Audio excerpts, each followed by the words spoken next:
Estamos no ar com a nossa amiga Beth. Ô, Beth, minha querida amiga, muito obrigado. E ela vai passar para a gente sobre a introdução, nazarenos e publicanos. Beth, seja muito bem-vinda. Obrigado. A Casa Espírita de Amor e Caridade, Amor e Caridade, ajudando a caminhada, te agradece e, por gentileza, é com você. Obrigada.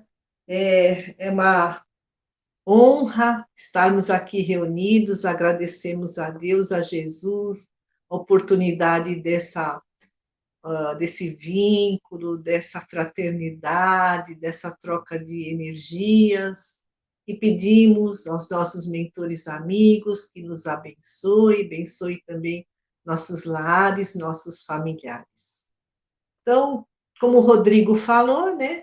Estamos dando continuidade ao estudo do Evangelho segundo o Espiritismo, é a parte de introdução, é o capítulo 3, Notícias Históricas, e Allan Kardec escreveu esse item, Notícias Históricas, para que a gente pudesse compreender melhor certas passagens do Evangelho, porque os costumes naquela época, naquele povo, eram muito diferentes de hoje. Então, nós vamos falar de nazarenos e publicanos. Nazarenos eram um grupo religioso e eles fizeram votos de viver uma vida assim de pureza perfeita. Então, eles mantinham a castidade, eles não casavam, não tinham relações sexuais, eles não tomavam bebidas alcoólicas, porque o vinho era muito comum naquela época, naquele povo, mas eles também não tomavam vinho. Eles não cortavam os cabelos, e no ano 140 depois de Cristo, o historiador romano Justino escreveu que os nazarenos seguiam as leis de Moisés, mas eles não exigiam que os outros também seguissem. Eles não eram fanáticos, diferentemente dos fariseus, que era um outro grupo religioso dentro da religião judaica, que seguiam as leis de Moisés, mas os fariseus exigiam que os outros também seguissem estritamente as leis de Moisés. Até eles tinham um conflito com os samaritanos, porque Samaria tinha um templo próprio e os judeus tinham o templo em Jerusalém, conflitos religiosos. Então, os fariseus chegaram a maquinar, né, toda aquela trama, até que Jesus foi crucificado, eles perseguiram os discípulos do Mestre. Jesus também foi chamado de Nazareno. Ele também era celibatário, né, ele não casou, ele também usava os cabelos compridos, ele praticava e ensinava as virtudes. Lá também no Novo Testamento, no livro Atos dos Apóstolos, Paulo de Tarso está numa cidade chamada Cesareia e ele foi acusado de provocar tumultos e de ser o líder dos nazarenos. E Allan Kardec cita 3 personagens da Bíblia que eram nazarenos: Sansão, Samuel e João Batista.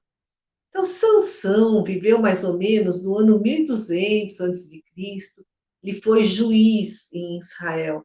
Juiz era uma espécie de governante e ele governou por 20 anos. E tinha uma força descomunal e essa força estava nos cabelos. Dalila era uma filisteia, né, uma mulher de outro povo que era dominado pelos judeus, e ela enganou Sansão. Quando ele dormia, ela cortou os cabelos dele e aí ele perdeu a força. E ele foi então aprisionado e cegado. Toda essa história está lá no Velho Testamento. A gente vê muitos filmes antigos também que falam de Sansão e Dalila, um personagem real né, do Antigo Testamento.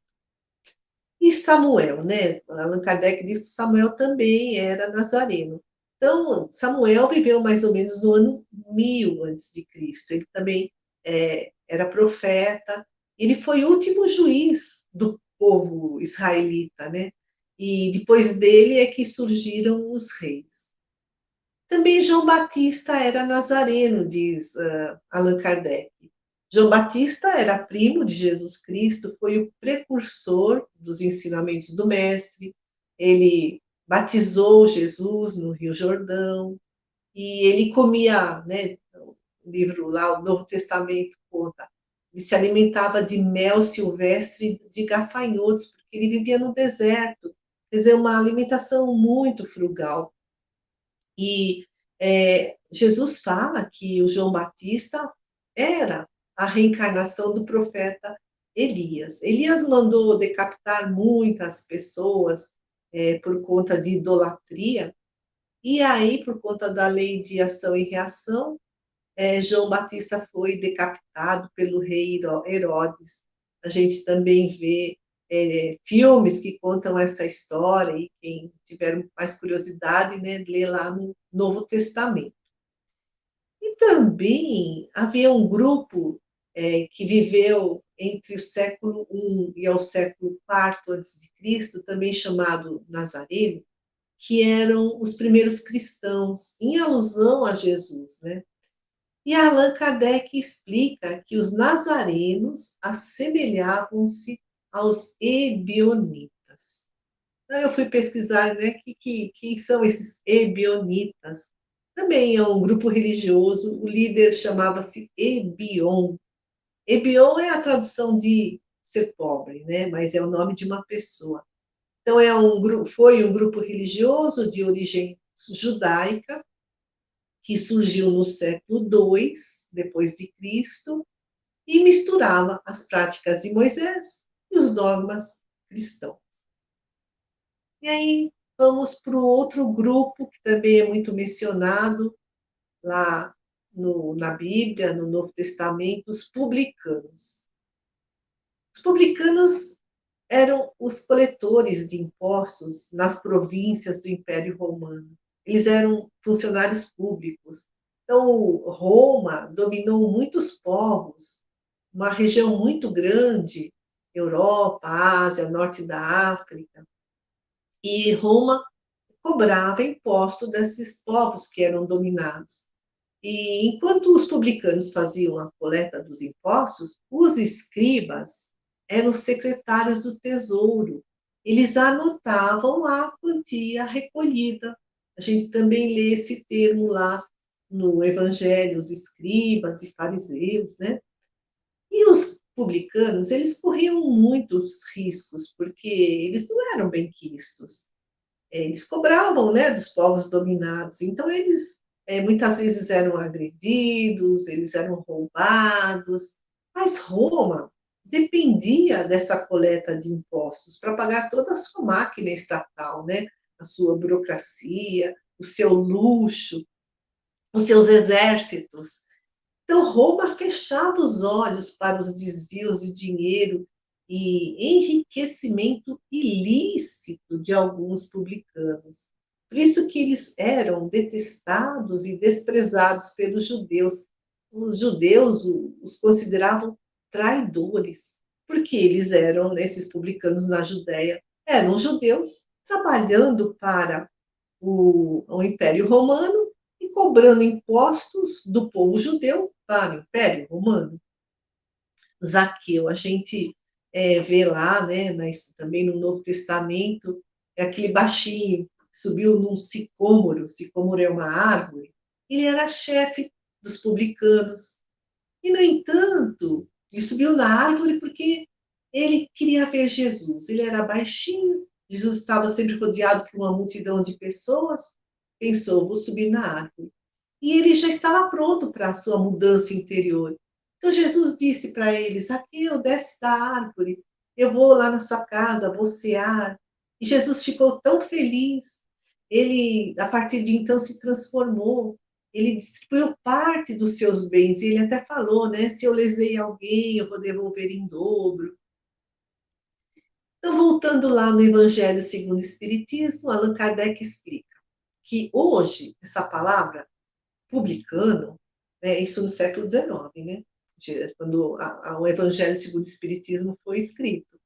Então, hoje a palavra publicano é tomada em sentido pejorativo. Então, as pessoas dizem ávido como um publicano, rico como um publicano, referindo-se a fortunas de má procedência.